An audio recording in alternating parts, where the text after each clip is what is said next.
Welcome to another installment of the Marriage Hour with Henry and Lundy. Huh? Yeah, a reminder that should you have questions as we go through the session, you are welcome to type them and just pop them on in the chat. Also, later on, you will have an opportunity to ask questions live. So feel free. Do interact with us if you would like to. We always appreciate the interaction. What are we talking about tonight? Sure. Tonight we are talking about a very controversial subject, which is finances and marriage. And I think this one we've been trying to do for a couple of years. And yeah, I think it's quite a controversial one because people have different views, and I think it's quite a touchy subject in most cases. Yeah, people don't. I know for me, talking about finances was a huge thing. It's still quite a big thing for me. I don't discuss finances in general with people. I believe, or I was raised, or I don't know, somewhere I picked up that it's a very private thing. Yeah, it is. Yeah, and with that mindset in a degree, initially I went into our marriage thinking it's a private meeting. It is. So a lot of people do that. I think finances stems a lot from your upbringing, your parents, how they dealt with finances, and then of course how their parents dealt with finances. So, and it's not a topic that's often spoken about before marriage. Yeah. So what happens is couples step into marriage and then all of a sudden it becomes an issue, because when you initially in a marriage situation, it's finances is fine. And I remember my mother and my grandmother used to often say to me is, when finances walks in through the front door, love walks out the back door.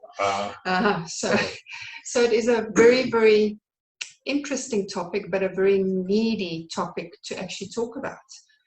And I find that when we speak to couples, it's often a very big controversial topic because there's a lot of misalignment that we find with both of them, because one is steady on this and the other one's steady on that, and they're not prepared to negotiate. Yeah, which stems back to that upbringing and principles and values that you've had instilled through your parents, through your life experiences, through past relationships, whatever the case is. So in order for finances not to be a problem within the marriage, you need to be aware of some of the possible pitfalls, and you need to be able to discuss them together. So hear each other's views and not fob them off. So hear, what are your beliefs? What are my beliefs? And then come to our belief. How are we going to deal with it? So I believe that all marriages are different because people are different. And when you come together, it creates another different circumstances, couples. Yeah, it's all different. So I think when we kick off tonight, we just want to put that out there, that everybody is different. Everybody sees differently. So I think the one thing that, if you don't take anything out of tonight, is to take out that you need to communicate about it. Yes. And it's not a me thing or a you thing, it's an our thing. Yeah. But I think a lot of the stuff that we're going to talk about tonight are biblical finance principles within a marriage. I believe so. Yeah. The thing that we come across constantly when we're talking to couples, that's probably every time we come here, we say to them, well, how does your finances work? Yeah, and they've kind of a rough idea, and it's a very wishy-washy kind of thing. Now, what this is not one of those financial talks you go to where we tell you how much you must save and how much you must spend on a car and how much on a house and things like that. That is not what we're discussing tonight. We're talking about relationship principles around finance and how the kingdom works with money and understanding it. Stewarding it. Yeah, to a large degree, but not even really stewarding, because stewarding is up to you. And I think there's enough material on what's wise to do with your money. But there's not a lot of material around about our money. There's a lot of my money and your money, but there's very little our money, and how do we overcome those those challenges about our money.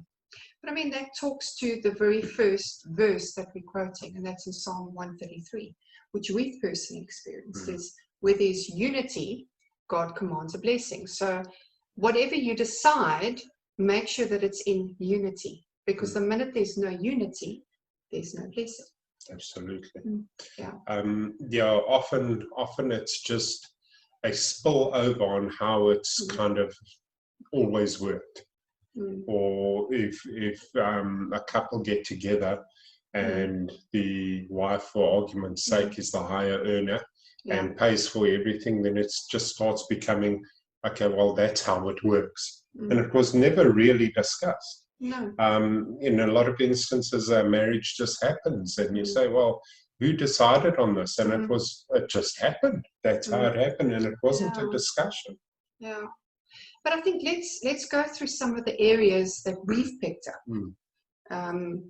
I mean, the first one that comes to mind is when one spouse works or both people work. The other one is, which you just mentioned just now, is when one spouse earns more than the other. And I think it's more touchy when the wife earns more than the husband. That brings in a whole lot of creepy crawlies, jealousy, and a bit of animosity. And I think in some cases the wife would then take over the authority because she's earning the money, she's providing.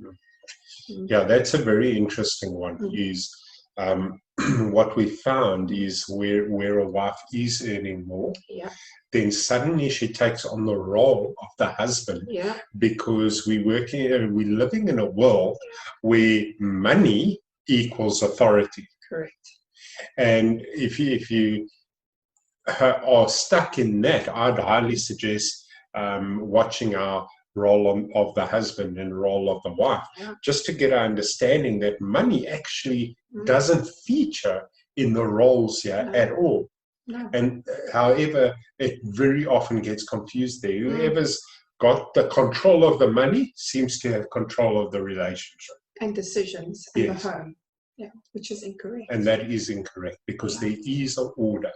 There is a divine order that was designed, and money just comes to steal from that order, and we need to be very aware of it. But I just want to add to that is just because the husband is the head of the home, it doesn't always mean that he runs the finances.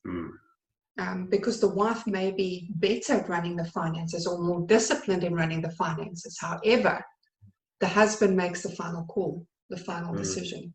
So, I mean, in our relationship, I pay the bills and I run the finances, and but there's not a bill that doesn't get paid unless I okay it with you, because you carry the responsibility.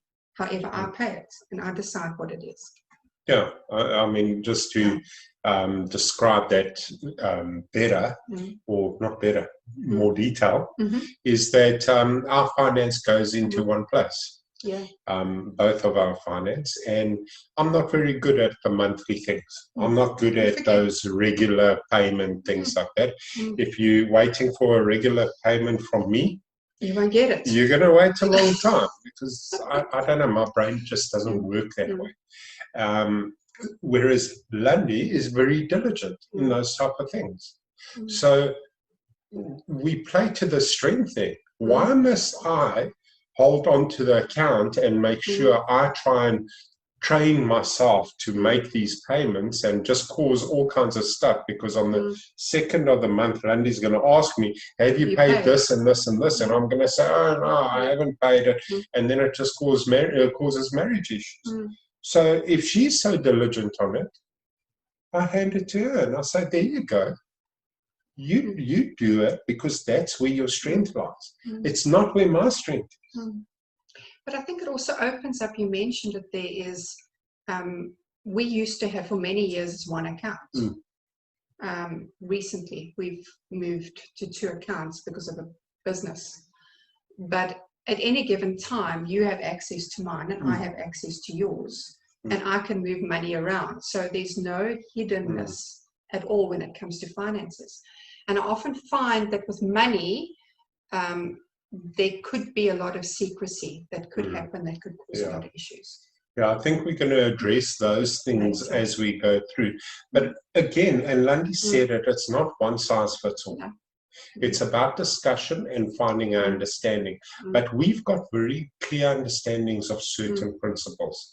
It's the day that we said I do, there's no more you and me. It's a us thing. Money is a us thing. It's not my money and your money. It's our money. To become one. Yeah. So it doesn't matter whether it's all in my account or all in Lundy's account. Irrespective of that, it's our money. Yeah. And there's an understanding that when we're going to spend our money, or one person's going to spend our money, that we have that discussion. Yeah.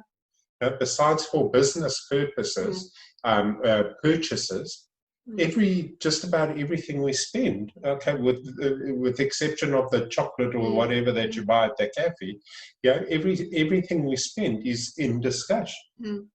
Definitely. And that just opens up a lot of trust, and it cuts out those things that are in the dark. Because I believe the minute something's in the dark, it creates an opportunity for the enemy to step in and break that unity. Yeah. One of the big things to look at as well is debt. Debt before, so when you came into the marriage, what debt did each individual have? And once you entered into the marriage, what debt have you created? And is it our debt or your debt and my debt?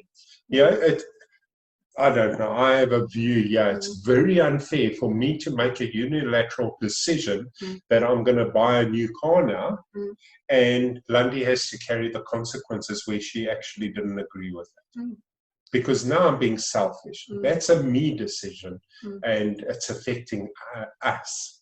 And then I can understand why couples argue about this, because a me decision is affecting an us, where it should be a us decision where it just flows better because we agreed on this. So there's no he said, she said, and pointing fingers. Yeah. So we'll dig into those and others, but let's just look at some of the really common problems that we've experienced over time. I think the one that we did speak about earlier is his money and her money. I think we spoke about that earlier, but we believe from a principal value perspective is it's not your money, my money, it's our money. If we can cut that out, I think there's already a big win within a relationship. And there's an understanding with the our money is of a responsibility. I have a responsibility as husband to give account of that money to God. That's my responsibility. Lundy has a responsibility as wife to give an account of that money to me. Doesn't mean I'm in control. It just means I have a serious accountability. So that, if it wants to be her money that she spends as she wants, where's the account? How am I going to give accountability of that money to God? Something just popped into my head is I'm really good at saving and you aren't.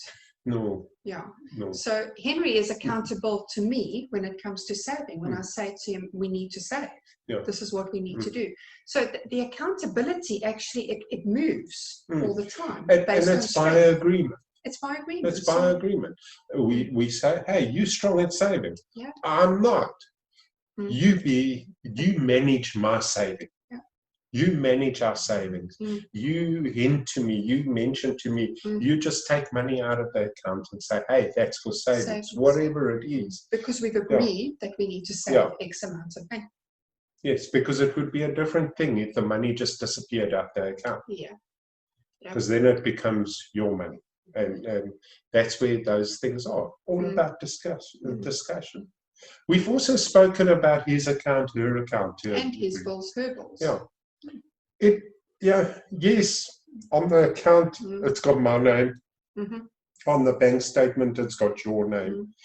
But ultimately, it actually doesn't matter, because I can see your account that's actually on my profile and my account's on your profile. It's a us account. The money that's in those accounts belong to us and our responsibility as a whole. I think, you know what, when that happens, when debt problems or financial issues, I mean, we're in the middle of Corona right now, where there could be possible big problems coming up here. I think by you seeing what is happening from a finance perspective in the accounts, the relevant accounts, you'll know, okay, I can't go and buy those pair of shoes. Or you can't go and buy that specific tool that you really want, because you see what's happening in both accounts. And I think it cuts out all the tough conversations, because you see what's happening. Whereas if you've got your account and I've got mine, and I don't know what the hell is happening on either side, I'll be tempted to buy something, not knowing that you're sitting at a zero balance. I'm assuming what you have. You should have. And I go ahead and I spend, and then at the end of the month when bills need to be paid, it's like, but you should have had. No, but I didn't, because this, I forgot about that. Yeah, so it does clarify a lot of things. And that applies to his bills, her bills. Yeah. Ultimately, our view is that it's the household's bills. Yeah. Doesn't matter whether it's mine or yours. And those bills should have been entered into by agreement. Correct. If they weren't, and it's too late to get that agreement, get an agreement now and say, look, it is what it is. Yeah. We can't go back and undo the bill. The bill's the bill. It's done. Yeah? So let us put that together in the basket instead of me saying, hey, well, you got that cell phone contract. Now it's your problem. I don't know where you're getting the money, but it's your issue. That attitude just starts arguments. And most of the time, you're not going to win that argument, because that bill still needs to be paid, irrespective. And legally speaking, if you're married in community of property, your name also gets tarnished. So it actually doesn't matter. That's where it's so important. I mean, even the law, never mind God, but even the law sees it as one. They do, huh? Yeah, your money, my money. If I want to take out a loan, I need to get my wife's approval. So why aren't we seeing this in the kingdom? Which opens up the topic of selfish spending. How often have we seen that with couples? Oh, my word. Where a husband or a wife just go, I can just buy a car. And then arrive home with the car and, oh, look what I bought. Yeah. And that just opens up a whole can of worms. Or that latest big screen TV that costs 40 grand. Yeah. And that like puts pressure on the marriage and the marriage finances. Yeah, because I mean, if you came home with a brand new car, I would feel so left out. I would feel disrespected, and I would feel like you didn't even speak to me, number one. But number two is, you got a new car, but I've been driving my car for 5 years. Why didn't we discuss it? Maybe I deserved a car before you did. Or you bring in a bit of jealousy. Yeah, definitely animosity. Whereas if that was discussed ahead of point with the benefits and the reasoning behind it, all of that could have been avoided. Yeah, very easily. It could have. This one's always interesting. Budgeting. Oh, glory. I've noticed that parents don't sit with their kids and teach them how to budget. Hey? How often do we have couples that don't even know how to start? When you ask them, do they have a budget? Yeah, we've got a budget. And then when we get into it, there's nada. There's none. We've been counseling. We were counseling a couple, and they now decided to put in a budget, which was all fun. After the first month, they got to, and they paid everything on the budget, and they were very chuffed with themselves, rightfully so. And then they realized, but wait a minute, there's a whole bunch of stuff we didn't budget for. Yeah. That we didn't know we needed to put in this budget. And then the plan had to change. That's just because, they didn't have one before and they didn't understand. So no fault of theirs. Newly married couple. Yeah, but Yeah. if these things need to become a habit, these things, and do you know what? A budget most of the time gets done once a year. Yeah, crazy. It needs to be done monthly. No, but in real terms, if you're earning the same amount of money every month as a couple, and you've got the same bills, yeah, I hear what's you. the point in doing the budget over and over? So you'll only revise the budget when something changes. Other than that, that budget runs the whole thing. We're very dynamic because our income, we're both self-employed, so our income fluctuates dramatically. So we every month need to sit and detail the budget and be creative and do what we need to do to sort it out. But it just means we sit more often. But the reality is a budget is so important because for this reason. It gives both parties safety. Yes. Straight away. Because now I know how much money there is. I know how much is left over. I know what needs to be paid. And so does Lundy. So she's not going to go and have lunch with the girls that costs her 1,000 Rand and think, oh no, Henry's had a few good jobs this month, so that should be fine. She'll know what the budget looks like. Not that you do that, but just as an example, budgeting is really, really important. What about power and control when one spouse, which is probably a reality right now, where one spouse isn't contributing to it, whether it's the husband or the wife, where they used to be contributing, now one isn't anymore. Automatically, the power sometimes moves to the one that's providing. Yeah. As we mentioned earlier, is that it's funny how that he who controls or she who controls the money has all the power. And that's not a real term. Because if we use the principle of it's our income, it's into the household, then it's no one's ever got You don't that. own it. Yeah. The family owns it. Well, the household owns it. Yeah. Yeah. What about personalities? I know that there's two. There's the spender and then there's the saver. I mean, we have it here. I'm the saver and you're the spender. Not making you negative, but that's just how you were raised and how I was raised. You also have the risk taker and the safe player. Yeah. That one that will go out there and take serious risk, and then you get the other one that will take absolutely no risk. Could you imagine the fights in both those scenarios? Yeah. So I think the key here is to identify what you're dealing with. Absolutely. Agree with that. And things that come into play, this is a very controversial one, is money and the extended family. Wow. Borrowing money or giving money to your mother-in-law, and or having to, or supporting another family member or something like that. Those things, if they're just assumed and they aren't properly discussed and everyone's comfortable, those are marriage breakers. Big time. Because we are exceptionally sensitive to finance. Yeah. We are, because when we feel that we're getting the short end of the stick financially, our back, we get our backs up and you fight. And then you end up in a unpleasant living arrangement. Finance walks in the front door. Yes, love walks out, and now it just becomes finance all over the place. So, all right, so now there's some ideas. There's these things that go wrong, and yes, there's many, many more.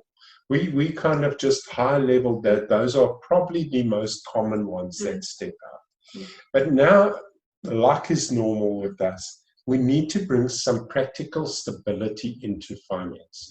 And besides the general ideas, the overall overruling ideas, which is it's not your money and my money, it's our money. It's not your spending or my spending, it's our spending. It's our bills, it's our household that we are managing together. As soon as we understand that, then we'll be able to understand that we can move forward through communication on these things. So let's have a look at a few of those things. Don't set yourself up for disaster. What is that? Oh, goodness, yeah. Buying the expensive car, house, dress, shoes, the TV, which is out of the budget. So if the budget has been set and you go off and you go and buy this because you've got a spending problem, because you're the spender, and you come home with this and now the budget's all down the drain, you've actually set yourself up for disaster, not only financially, but within your marriage. And immediately there's an issue. Yeah, immediately you're running into that problem of you on the back foot. Always, yeah. And the funny part, and this is slightly into that financial advice type of thing, wherever possible, yes, and it's not always possible. Wherever possible, save and then buy. Yeah, we understand cars are to save up for a car and then buy it is very, very difficult, and houses is near impossible. But the reality is that TV that you are paying off monthly because you couldn't afford to buy it can cause your marriage to end. Over a TV. Yes. That within a year is out of date anyway. Because it might have been a good idea at the time, but when the decision comes in a year's time, someone's going to get blamed for that bad investment. Yeah. Which brings us to discussing possible weaknesses, which is like the retail therapy. Some people do retail therapy in order to feel better. It's a known fact. You're filling the emotional gap with spending because spending makes you feel good. So if you know that your spouse has that problem, is to mitigate it. And I just thought of something else now. I mean, remember when we first met, how obsessive you were about saving? I mean, you would literally save before you paid a bill. Yep. You would kind of not have money to pay bills because you put money into savings first. Yeah, there's also that needs to be understood and managed. So it's great you've got a big fat bank account full of money, but all your bills are outstanding. That's improved over time, yeah. But the reality is that we do have weaknesses when it comes to finance, and some of them are positive weaknesses, and others are negative weaknesses. It's finding that balance. Yeah. Which brings us to mindset: is to understand your spouse's mindset, which is spender versus saver, risk taker versus safe player. I think that all interlinks. But I think the biggest thing here is to set your eyes on the same prize. So it's about sitting and doing goal setting. I mean, in one of our workshops, we do the bucket list. We ask the couples to sit down and dream, because how often do you as couples actually sit down and work out a bucket list? How often do you sit and dream together about the holiday or the car or whatever it is to sit down and create a bucket list, and then you save towards that, because then that you mitigate that weakness, because I can't buy those expensive shoes or that tool because we're saving towards that thing. Yeah. There's a win-win for both. Yeah, there's a difference if say for argument's sake, there's 50,000 Rand in the savings account. And then I look at it and I say, oh no, I can afford to buy this expensive thing because there's enough savings. Yeah. Because it's just sitting there. There's no goal, there's no purpose. It's just a savings account. Yet, if that savings was earmarked for a holiday to Europe and we needed 65,000 Rand, I would look at it and I won't see it as excess of money. I will see it as we don't have enough yet. So I can't buy that. I'd rather put that money there. Yeah. So it does change your mindset. It changes how you look at them. Because now we've got a common goal. That's the other thing, is a lot of couples have separate goals. Yeah. And it's good to have separate goals, but there needs to be a common goal too. Yes, as your financial planning, as your financial goal, as a household, as a married couple. Because if I've got my goal and Landy's got her goal, I'm not going to put much importance on her goal because it doesn't interest me. It doesn't benefit. As a loving husband, I would, and as Yeah. a loving wife, she would, but it actually, it's not a big thing. It's Mm. why am I all these sacrifices? And it's going to start Eating at you. Yeah, it's going to start feeling very selfish. Very isn't subtly, it's going to start coming in. But when you're doing the budgeting, is to have the common goal part of your budget. Mm. Both spouses having their common goals as part of the budget, because then it's spread and you're all working towards one thing. Because Henry has his, I have mine, and we've got one together, Yes. which works. And now we know where we're going, and we're both going to reap the benefit of reaching those goals. And there's nothing as good as a prize at the end of the road to motivate one to get there. But just don't forget to do a budget. Yeah. And make sure that everything is in the budget. The next thing is keeping secrets. I alluded to that a bit earlier. When there's one account, or we've got access to each other's accounts, it stops that secrecy, a lot of it. Yeah. I mean, if I take it in my previous marriage, I had my account, I had a separate savings account, and we never knew what we earned. I mean, I wouldn't tell him and he didn't tell me, and there was a lot of secrecy. And I think the minute that there's secrecy, especially from a finance perspective, the trust here just goes. Because one night that he's home late, or I'm home late, then it's, oh, what were you doing? But if there's an openness with the account, there's no question. Because then you can easily see where money's coming in, where money's going. It's open. It's not in the dark. Things that are in the dark come back and bite you. Whereas if it's in the light shone on you, what's it going to do? I mean, it's also going to make you think twice about doing certain things. Like buying stuff on HP secretly. Because now all of a sudden the pawpaw hits the fan from the financial perspective, and now you have to pay the bill, and Henry doesn't know that I spent money. And now all of a sudden comes out, and he thought everything was fine, but I've gone and gotten this debt, and now he's responsible for it. Yeah, that's probably the biggest danger there is unknown debt. Keeping that secret of unknown debt. Keeping that secret family on the side. That's maybe excessive. But the secrets in a marriage normally start at the finance. I mean, if you look at companies and that, they get audited financially. And based on a financial audit, you can find incredible things out about a company. You can actually figure out exactly how a company is run just by looking at their financials. I just want to say, just in this year, 2 couples we know whose marriages have ended, and the primary itch was the finances and the overspending and the stuff in secret, both of them. Yes. And it destroyed. In both cases, one or both spouses weren't willing to change their ways. Yes. They were set in their way, and they said, well, that's the way it is. And it's big money that eventually came out that the one spouse didn't know about. So if you want to destroy your marriage, keep it in the secret. It's not going to work. I mean, that's just in this year, those 2 couples, it's done. The marriage is done. I also want to add in that you need to give each other a bit of breathing room when it comes to finances.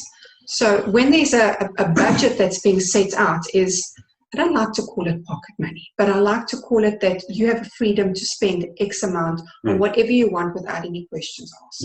If there is budget for that. Yes. So if we get to the end of the budget and there's a combined spending money for us as a family and as a couple, and then there's some money left over and we're really blessed, then that money gets kind of agreed and said, okay, well, there's your $500, here's my $500, and that's for me just to spend on me. Without question. It's a me thing. It's not a question of, hey, what happened to your $500? No, if I want to go and buy hair gel for 500 rand, please don't. Check out gel. Okay. You shouldn't know. Hair gel. No, I can do the spike thing. Once my hair grows back, I can do the spike. The lockdown hairdo goes. Yeah. So. But whatever the case is, that's money which I can spend in any way, which way I want, without having to check in first. Because in essence, it's cash in my pocket It's free money. that is given to me in the open. There's no hidden agenda to it. But I also want to add there that what you get, I get. Yes. It's not fair. I get more and you get more. Some things might change. So if, for example, in this particular month, I need a bit more, but then in 2 months' time, you may need. So it's a balancing act and there's communication. But I think that freedom with that amount is really important because it stops that animosity. Absolutely. Absolutely. And then you need to set up clear boundaries on your spending. It's great if I'm not going to ask Lundy every time I want to buy a bottle of water at the shop. Or a lunch. Or a lunch for that matter. But we have boundaries of when it costs more than this, it needs to be a discussion. So before I go, even for my work, before I go buy that 3,000 Rand piece of equipment, we have the discussion. Is it worthwhile? Isn't it worthwhile? Can we budget for it now? Or does it need to wait a month or two? Yeah. Because ultimately it comes out of our money. And when it becomes that big purchase of our money, whatever that boundary is, if you are really blessed and you've got millions in the bank account, then your boundary might be 50,000 Rand. If you aren't that blessed, you're going to say, hey, do you know what? Actually, that cold drink is a problem. We need to know about we need to discuss the 10 Rand. It depends where you are financially. Or if you're saving up for something and that 10 Rand does. I mean, that one couple that we counseled with them, it was about she loved chocolate. Yes. And he actually gave her a budget that she could only spend X amount on chocolate, which we thought was quite funny, but we understand. A chocolate budget. A chocolate budget. That's what she had. And it stopped all the fights because now she would go, she had a decision either to buy once a week what she wanted or buy for the month. And that's what she had. And then if it went over that, she would have to ask him for additional budget because of whatever. But over chocolate, which was quite romantic. I think it's quite funny. But it's what's important to you. Yeah. And then just setting those clear boundaries about what is spending, what's overspending, what's underspending, and understanding it. But treating each other fairly. Yeah. Oh goodness, that's a big one. This is a big one, and I'm going to share a bit about this. And I remind you, this is my perception, and it's one-sided. It's how I experience things. In my previous marriage, we were having some financial issues, and there was a lot of blaming this way, that way. I was totally in control. I was the sole breadwinner. I had the bank account. I had the money. I had everything. I paid the bills. All the rest of that, but we were having financial issues because I don't know. My perception was my ex-wife was probably feeling that I should have more money, whatever the case is. So I at one point said to her, "Well, yeah, you go. You do the budgets, you do the finances, you pay all the accounts. Here's my bank card, here's all the logins," although she knew it at the time, but I said, "You've got all the logins to the banking, everything. I've got no access to money whatsoever unless you give it to me." And my perception of what happened out of that is she told me, "Okay, great, Henry, you can have 100 Rand a month. Because shame, you can't be without money." And that was fine because I thought, okay, yeah, if money is that tight, which I didn't believe it was, but that was part of her budgeting. But then we would go shopping, and every time we went shopping, she would buy herself or the kids some clothing, but not for Henry. Or we'd go shopping and I'd put a packet of chips in it, and she'd say to me, no, we can't afford that. But then she'll put a box of chocolates that she likes into the trunk. And that, I was fine with 100 Rand until that happened. because now I didn't feel it was fair. Mm-hmm. Now I thought, well, wait a minute, this that you're putting in for yourself is okay, but I can't have anything for myself. So now what you are doing is you're treating me unfairly. And it's such a fine line. Huge. You need to be very careful that, look, fairness doesn't come, let's say my expenses, because argument's sake, I'm in the corporate world, so I need more for clothing. My clothing might be, the budget might be 2,000 Rand a month. And Lundy can't expect the same budget if she's working from home. That's not a case of fairness. Fair would be, yes, I need a higher budget because there's a higher demand on what I wear than with you. So don't compare the amount of money to fairness. Yeah, good point. Compare what is fair. I can't be buying 2,000 Rands worth of clothing and she's walking around in tracksuit pants with holes in. That's not fair. I can't be telling her, sorry, there's no money for new tracksuit pants. Okay? Not that any of your tracksuit pants have holes in. No. Because they get thrown away. I will not allow any tracksuit. So the example that he just gave is actually the opposite way around. I have to force him to buy clothes and he just buys for me. Yeah, but I like it when you look nice. You can have my budget. Okay. And then I'll spend it on you. So that being treated fairly is very important, because when it's our money, I need to feel that it's our money and we're spending it together and fairly. The minute I feel I'm being done in, no, it's going to cause a rift. And then it's not about our money. Now it's your money. Yeah. Straight off the bat. Yeah. And?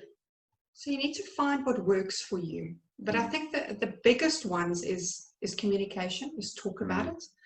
The next thing is don't do anything that's undercover. Keep away the secrets and get rid of my money, your money. I think the language, how you speak, dictates to a lot of what you believe and what you've implemented. So watch how you speak. I know we had the problem in the beginning. I used to often say my money. Yes. Yeah, it took me a while to change my language. And the minute my language changed, our relationship changed too from a financial perspective. Yeah, because that my money, your money, it also boils down to things like my house, because I pay for it. Yeah. We often, if couples come, we often ask, whose house do you live in? And then we pick up a lot, then it's my house. Yeah. Then we know there's a problem. There's a problem here. If they say it's our house, we bought it together, we know it's safe. Yeah, or we rented it together, or we chose it together, or whatever the case is. Yeah. But that one-sidedness is, that's my possession. Division. Causes division. Yeah. So be careful of those things. Yes, I mean, I have my car and Lundy has her car, but she has full access to my car, but it's just my car because it's like my pair of pants, I suppose. Yeah, it is what it is. Yeah, there are certain things, but there's other things which are not mine and hers, and we need to understand. Yeah, well, it's your bed. It's your bed. I'm allowed in it now and then to keep it warm. Yeah, only on cold nights. Yeah. Questions? Yeah, and that's basically our story. The big focus here is keep the union. And the only way you keep the union or the unity is by sharing and discussing these things. Discussing them openly, without offense. I remember I used to take offense the minute someone, because I had a lot of negative experiences around the budget. So the minute Lundy would come to me and say she wants to talk budget, I was like, let's do it tomorrow. And then we never discussed it, because for me, it triggered me that here comes our argument. Because I'm going to want more than 100 Rand as my pocket money, and I'm going to have to fight for it. And at the end of the day, I'm going to say, do you know what? Don't bother. And it's going to be a fight. So don't get to that place where the budget and the money is a becomes fight. or a contentious issue, a non-safe place. And if you are there, highly recommend stop taking offense. Ask for help. Ask for help. Ask for help. A lot of couples battle. Don't battle alone. It'll destroy your unity. Ask for help. Even if it's just a neutral person to sit and help you with the budget and keep you accountable to that budget. Accountability works wonders. But if there's huge other issues, get an accountant. Get them to help you instead of digging that hole even deeper. There's some incredible financial advisors, not just the ones that try and sell you policies, but there's proper financial advisors that help you plan your finance. We're not those people. We talk principles in marriage and in relationship. Stick to those principles, get a good financial advisor. Most times they don't even charge, and they can tell you how best to allocate your money and spend it and maximize cash in hand.